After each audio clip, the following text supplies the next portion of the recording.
உலக மறுபக்கம் நிகழ்ச்சிக்கு உங்களை வரவேற்கிறோம். சுதந்திரத்தை எவரிடமும் பெறாமல் தானே எடுத்துக்கொண்ட நாடு, உலக நாடுகளின் சிம்ம சொப்பனமாக திகழும் தேசம்.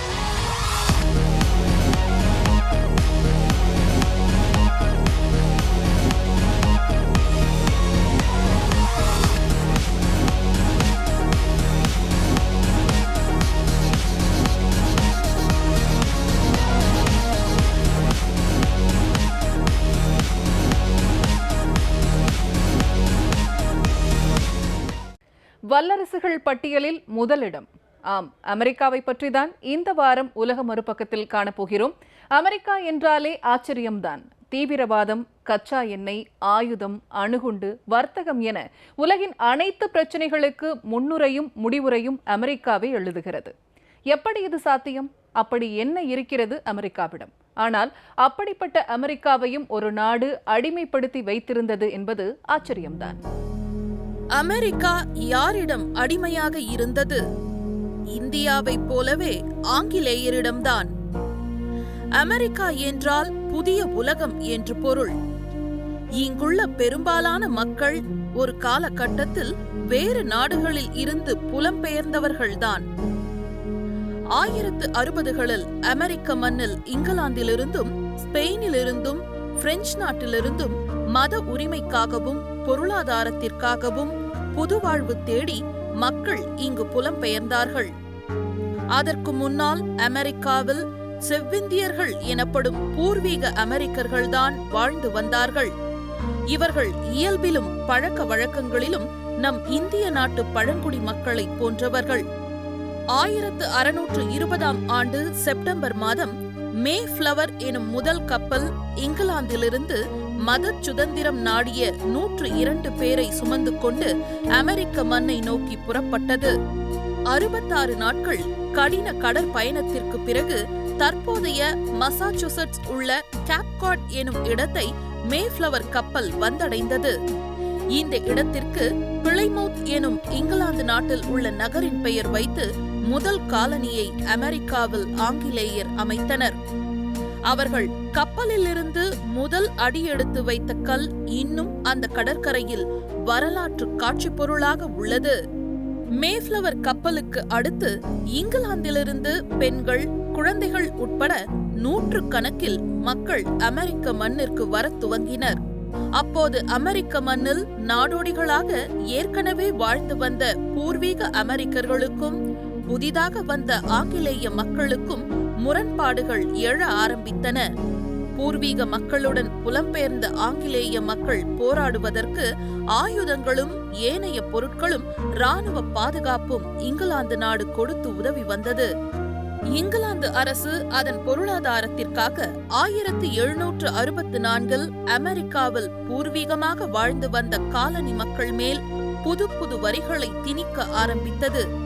அத்துடன் அமெரிக்க மண்ணில் இருந்த இங்கிலாந்து இராணுவத்திற்கு தேவையான உணவு, வீடு உட்பட அனைத்து வசதிகளையும் காலனி மக்கள் செய்து தர வேண்டும் என சட்டம் போட்டது. இதனால் அமெரிக்க காலனி மக்கள் கோபம் கொள்ள ஆரம்பித்தனர். ஆங்கிலேய சட்டங்களை எதிர்த்து புரட்சி செய்ய துவங்கினர்.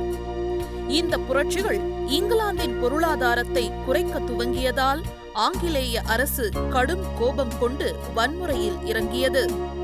முதலில் இங்கிலாந்து அரசு பாஸ்டன் துறைமுகத்தை மூடியது. பாஸ்டன் வணிகர்கள் ஏற்றுமதி இறக்குமதி செய்ய இயலாமல் தவித்தனர். பின் காலனிகளின் சட்ட அதிகாரத்தையும் நீதி முறைகளையும் அமெரிக்க காலனி தலைவர்களிடம் இருந்து ஆங்கிலேய அரசு தன் ஆட்சிக்கு கீழ் கொண்டு வந்தது. இதையடுத்து இங்கிலாந்தின் அடக்குமுறைகளை எப்படி கையாள்வதென ஆலோசனைகள் 1774இல் 12 அமெரிக்க காலனி தலைவர்கள் ஒருங்கிணைந்து முதல் கண்ட காங்கிரஸ் என்ற ஒரு அமைப்பை உருவாக்கி ஒரு சந்திப்பை பிலடெல்பியா நகரில் நடத்தினர். சந்திப்புக்கு பின் இங்கிலாந்து அரசுக்கு மனு ஒன்றை அனுப்பினர். இங்கிலாந்து அரசோ காலனிகளின் எந்த கோரிக்கையையும் ஏற்கவில்லை. காலனி மக்களை வன்முறைகள் மூலம் அடக்கவே தொடர்ந்து முயற்சிகள் செய்தது. இதனால் புலம்பெயர்ந்த காலனி மக்களும் வேறு வழியின்றி வன்முறை போராட்டத்திற்கு தயாரானார்கள். அமெரிக்க காலனி போராளிகள் தேசபக்தர்கள் என அழைக்கப்பட்டனர். அமெரிக்க காலனிகள் முறையாக ஒரு போர் படையையும் அமைத்து ஜார்ஜ் வாஷிங்டனை படைத்தளபதியாக நியமித்து இங்கிலாந்து படையுடன் போரில் ஈடுபட்டனர். புரட்சிகளும் போராட்டங்களும் நடந்து கொண்டிருக்கும் போது அமைதியை பாதுகாக்க மனு ஒன்றை அமெரிக்க கண்ட காங்கிரஸ் இங்கிலாந்து அரசுக்கு அனுப்பியது. அந்த மனுவின் எந்த கோரிக்கைகளையும் இங்கிலாந்து ஏற்றுக்கொள்ளவில்லை. இங்கிலாந்தின் கொடுங்கோல் ஆட்சி அமெரிக்க மண்ணில் தொடர்ந்தது. மேலும் அமெரிக்க காலனிகளில் சிலர் இங்கிலாந்திற்கு விசுவாசமாக இருந்தனர். அதனால் காலனிகளின் அனைத்து மக்களின் ஆதரவை தேடும் வகையில் பகுத்தறிவு எனும் 50 பக்க பிரசுரம் ஒன்றை தாமஸ் பெயின் என்பவர் காலனி மக்களுக்கு வெளியிட்டார். இவருடைய சொற்களின் ஆழத்தாலும் வீரியத்தாலும் இங்கிலாந்து ஆட்சிக்கு ஆதரவு தந்த பலரும் அமெரிக்க சுதந்திர போராட்டத்தில் இணைய ஆரம்பித்தனர். சுமார் 500,000த்திற்கும் மேலான பகுத்தறிவு பிரசுரம் விற்பனையானது.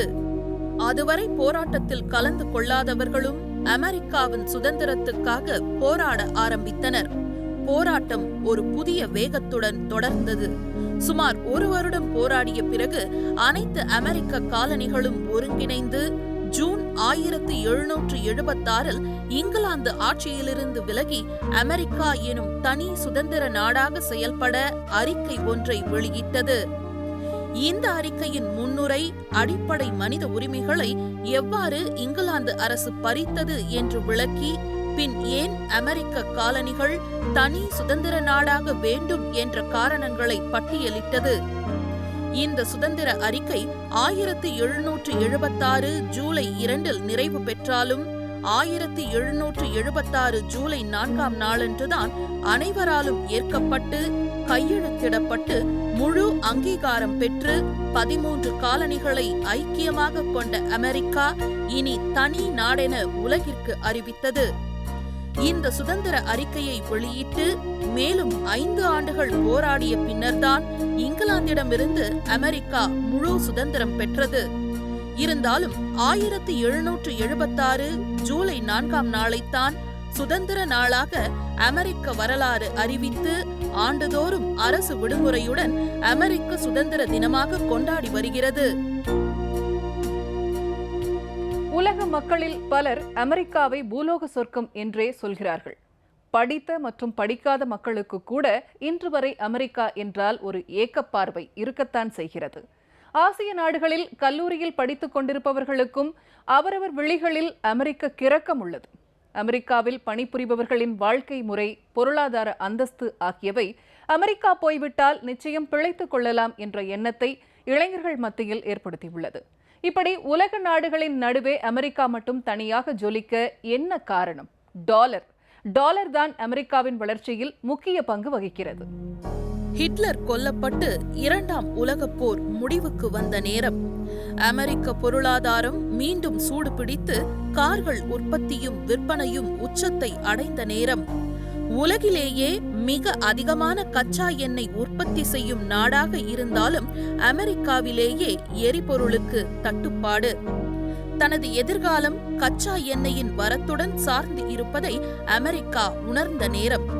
அதே நேரத்தில் சவுதி அரேபியாவில்தான் உலகிலேயே மிக அதிகமான கச்சா எண்ணெய் இருப்பு உள்ளதாக கண்டறியப்பட்ட நேரம். இந்நிலையில் அமெரிக்க அதிபர் பிராங்க்லின் ரூஸ்வெல்ட் எகிப்துக்கும் சவுதி அரேபியாவுக்கும் இடையிலான ரெட் சீ பகுதிக்கு ரகசியமாய் செல்கிறார். அங்கு நிலைநிறுத்தப்பட்டிருந்த USS குவின்சி போர்க்கப்பலில் ரூஸ்வெல்ட் மற்றும் அப்போதைய சவுதி அரேபிய மன்னர் இபன் சவுத் இருவரும் சந்தித்து பேசுகின்றனர். அமெரிக்காவுக்கு தடையில்லாத கச்சா எண்ணெய் சப்ளை வேண்டும், இதை சவுதி அரேபியா நிறைவேற்றி தர வேண்டும் என்ற ரூஸ்வெல்ட்டின் கோரிக்கையை இபன் சவுத் மௌனமாய் கேட்கிறார். இதை செய்தால் உங்களது பரம்பரையே சவுதியில் தொடர்ந்து எந்த சிக்கலும் இல்லாமல் ஆட்சியில் இருக்க அமெரிக்கா எப்போதும் துணை நிற்கும் என்ற வாக்குறுதி தரப்படுகிறது. அமெரிக்க ராணுவம் எப்போதும் சவுதிக்கு, அதாவது மன்னர் குடும்பத்துக்கு ஆதரவாய் இருக்கும். உங்களுக்கு எந்த ஆபத்து வந்தாலும் நாங்கள் வருவோம் என்கிறார் ரூஸ்வெல்ட். ஆனால் நீங்கள் தரும் கச்சா எண்ணெய்க்கான பணத்தை நாங்கள் டாலர்களில் வழங்குவோம் என்கிறார். அதற்கு முன் சர்வதேச வர்த்தகம் பல்வேறு நாடுகளின் கரன்சிகளிலும் தங்கத்தையும் அடிப்படையாக வைத்து நடந்து வந்தது. தன் பரம்பரையை சேர்ந்தவர்களே சவுதியை ஆளப்போகிறார்கள் என்ற அமெரிக்காவின் ஆசை வார்த்தையை சவுதி மன்னர் இபன் சவுத் ஏற்றுக்கொள்ள உலகின் மாபெரும் வர்த்தகம், அதாவது கச்சா எண்ணெய் வியாபாரம் டாலர்களில் ஆரம்பிக்கிறது. விஷமத்தனமாக முதலில் சவுதி அரேபியாவையும் பின்னர் ஒபெக் எனப்படும் பெட்ரோல் உற்பத்தி செய்யும் நாடுகளின் கூட்டமைப்பையும் இணங்க வைத்தது அமெரிக்கா. இதன் பின்னர் உலக அளவிலான பெரும்பாலான வியாபாரம் டாலர்களுக்கு மாறுகிறது. இப்படித்தான் டாலரின் ஆதிக்கம் உலகில் ஆரம்பமானது. எல்லா நாடுகளும் தங்களுக்கு வேண்டியதை இறக்குமதி செய்ய டாலர்களை சேமித்து வைக்க வேண்டிய நிலைக்கு தள்ளப்பட்டன. உலகின் பெரும்பாலான வர்த்தகம் டாலர்களில் தொடர்ந்து நடக்கும் வரை அமெரிக்காவுக்கு எந்த கவலையும் இல்லை. வேண்டும் அளவுக்கு டாலர்களை அச்சடித்து செலவிடுவார்கள். ஆனால் மற்ற நாடுகள்தான் டாலர்களின் பின்னால் ஓடி ஓடி அதை சேர்த்து வைக்க வேண்டும். டாலர்கள் கையில் இல்லாத நாட்டின் கரன்சிக்கு சமீபத்தில் வரலாறு காணாத அளவுக்கு வீழ்ச்சி அடைந்த இந்திய ரூபாயின் சமீபத்திய நிலைமைதான் உருவாகும். டாலர் வர்த்தகத்தால் உலக நாடுகள் பலவும் டாலரை தங்கள் கைவசம் அதிக அளவில் வைத்துள்ளன. ஒருவேளை நாளையே தங்களது கரன்சியான டாலரை மாற்றப் போகிறோம் என அமெரிக்கா அறிவித்தால் அமெரிக்காவுக்கு ஒன்றும் பெரிய அளவில் பாதிப்பு ஏற்படாது. அப்படியே ஏற்பட்டாலும் அதற்கும் ஏதாவது ஒரு குறுக்கு வழியை அமெரிக்கா வைத்திருக்கும். ஆனால் டாலர் என்ற கரன்சி இல்லை என்றால் அது அனைத்து உலக நாடுகளையும் ஒரு ஆட்டம் காணச் செய்யும். என்னென்னவோ நிகழ்ந்துவிடும்.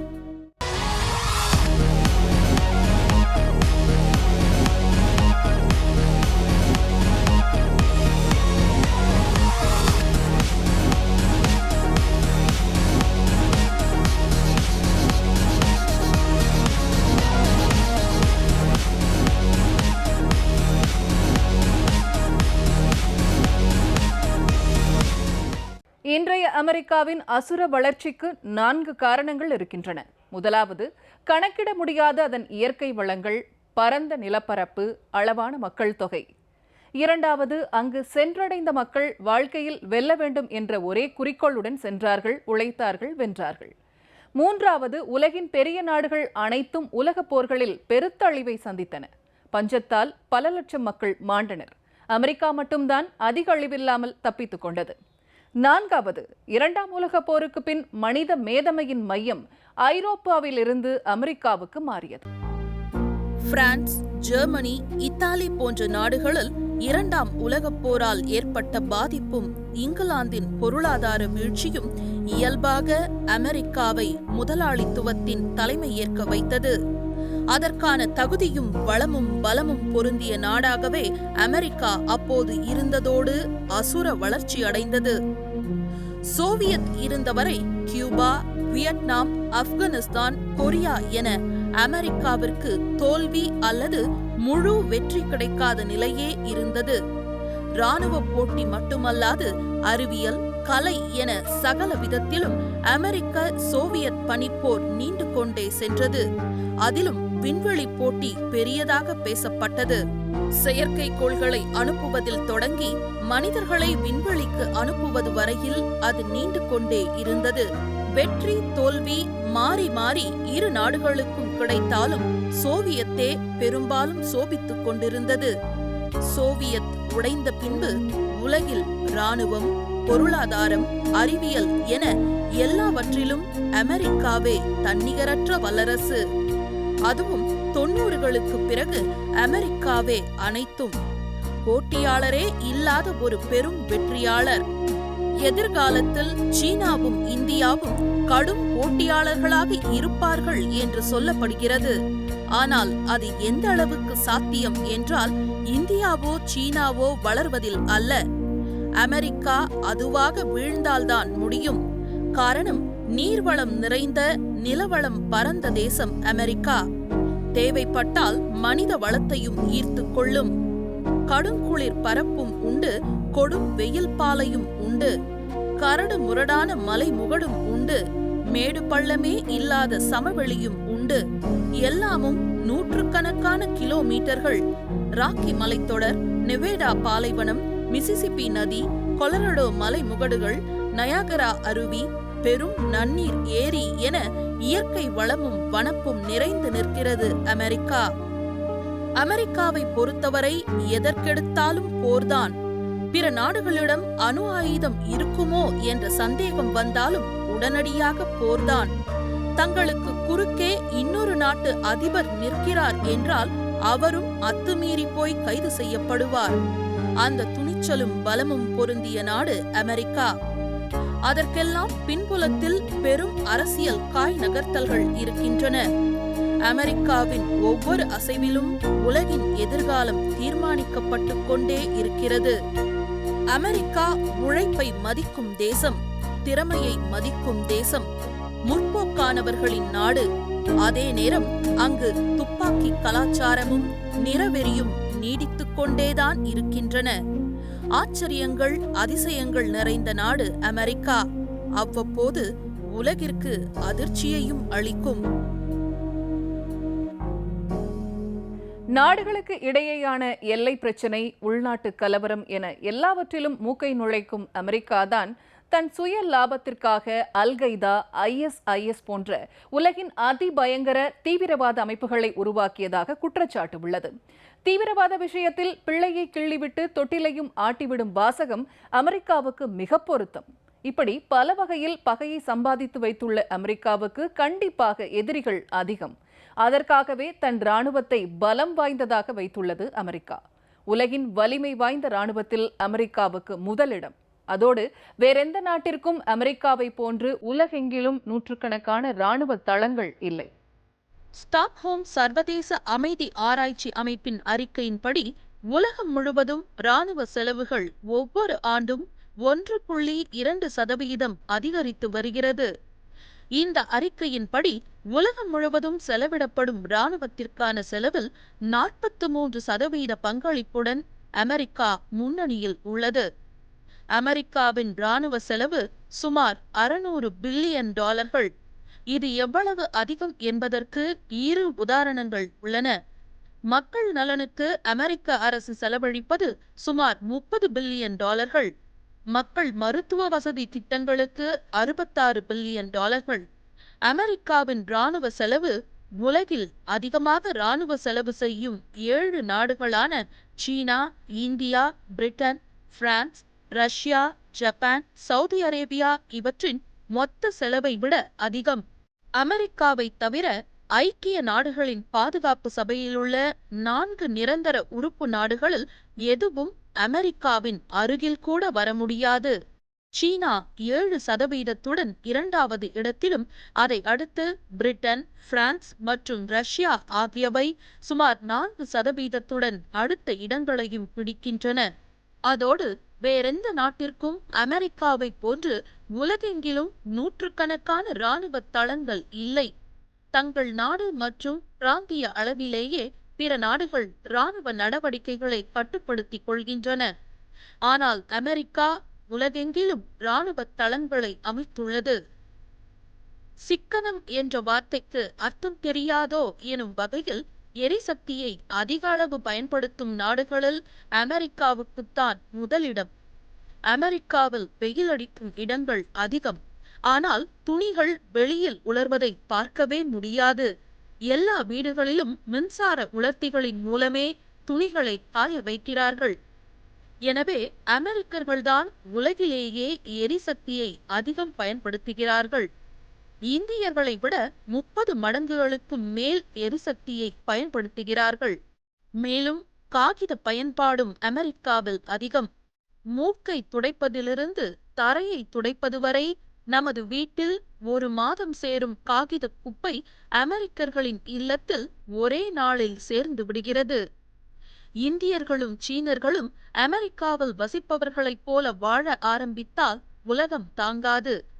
இப்படி எக்கச்சக்க செலவுகளால் உள்நாட்டு கடன் ஏராளமாக இருந்தாலும் உலக நாடுகள் அனைத்துக்கும் கடன் கொடுக்கும் நிலையில் அமெரிக்கா தன்னை எப்பொழுதும் பெரிய ஆளாகவே வெளிப்படுத்திக் கொள்கிறது.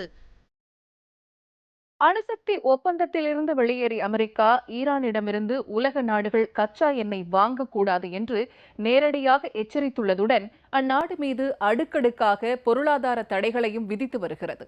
தங்களின் வளர்ச்சிக்கு இடையூறாக உள்ள ஈரானை எப்படியும் அழித்துவிட வேண்டும் என்று கங்கணம் கட்டிக்கொண்டு நடவடிக்கை எடுத்து வரும் அமெரிக்கா மறுபுறம் சீனாவையும் கடுமையாக சீண்டி வருகிறது. அசுர வேகத்தில் சீனா வளர்ச்சியடைந்து வரும் நிலையில் அதற்கு முட்டுக்கட்டை போடும் விதமாக அமெரிக்காவின் செயல்கள் அமைந்துள்ளன. அதன் விளைவு அமெரிக்கா சீனா இடையே தற்போது நடந்து வரும் வர்த்தக போர். கடந்த மார்ச் மாதம் 22ஆம் தேதி சீனாவின் மீது இறக்குமதி வரியை விதித்து வர்த்தக போரை அறிவித்தார் அமெரிக்க அதிபர் ட்ரம்ப். சீனாவிலிருந்து இறக்குமதியாகும் பொருட்கள் மீது $50 பில்லியன் அளவுக்கு அமெரிக்கா விதித்த புதிய வரி விதிப்பினால் சீனா கடும் அதிர்ச்சி அடைந்துள்ளது. இதற்கு பதிலடியாக அமெரிக்காவிலிருந்து சீனாவுக்கு இறக்குமதியாகும் பொருட்கள் மீது $3 பில்லியன் அளவுக்கு வரி விதித்துள்ளது சீன அரசாங்கம். இந்த இரு நாடுகள் இடையேயான வர்த்தக போர் சர்வதேச அளவில் பெரும் பரபரப்பை ஏற்படுத்தியுள்ளது. சீனா மீது அமெரிக்கா வர்த்தக போர் தொடுக்க முக்கிய காரணமாக சொல்லப்படுவது வர்த்தக பற்றாக்குறை.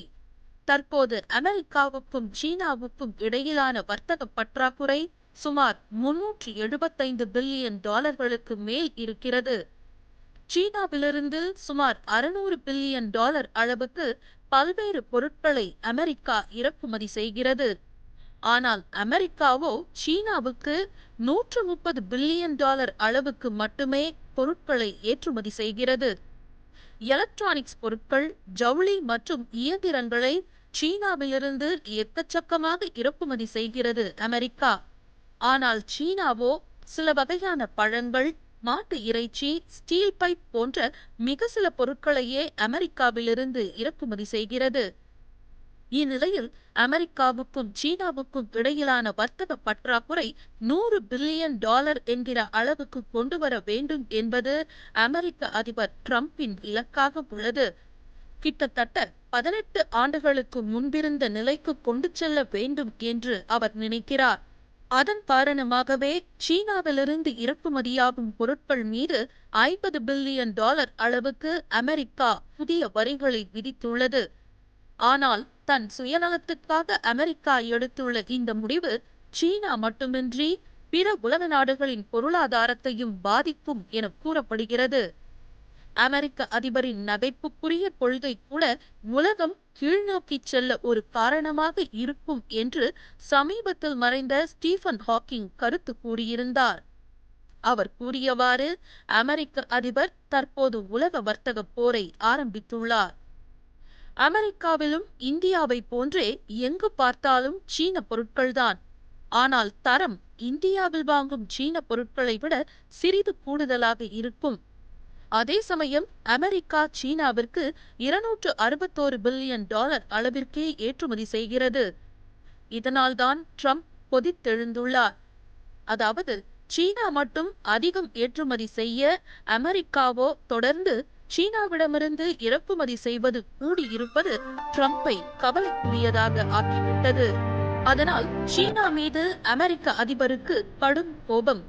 அமெரிக்காவின் அறிவுசார் சொத்துரிமையை சீனா திருடி அதை தனது உற்பத்திக்கு பயன்படுத்தி வருகிறது என்பது டொனால்ட் ட்ரம்பின் குற்றச்சாட்டு. சீனா தனது மோசமான நடவடிக்கையை மாற்றிக்கொள்ள தயாராக இல்லை. அமெரிக்காவில் அறிவுசார் சொத்துரிமைகளை திருடுவது மட்டுமின்றி அமெரிக்க கம்பெனிகள், பணியாளர்கள் மற்றும் விவசாயிகளை மிரட்டும் வகையில் நடந்து கொள்கிறது என்றும் சீனாவை ட்ரம்ப் குற்றம் சாட்டுகிறார். அத்துடன் ஏற்கனவே விதிக்கப்பட்டுள்ள வரிகள் போதாது என்பதுடன் மேலும் வரியை உயர்த்த வேண்டிய சீன பொருட்களின் பட்டியலையும் அமெரிக்கா தயார் செய்து வருகிறது. இதனிடையே அமெரிக்காவின் செயல்பாடு சீனாவையும் மொத்த உலகத்தையும், ஏன் அமெரிக்காவையுமே பாதிப்படையச் செய்யும் என பொருளாதார வல்லுநர்கள் கூறுகின்றனர்.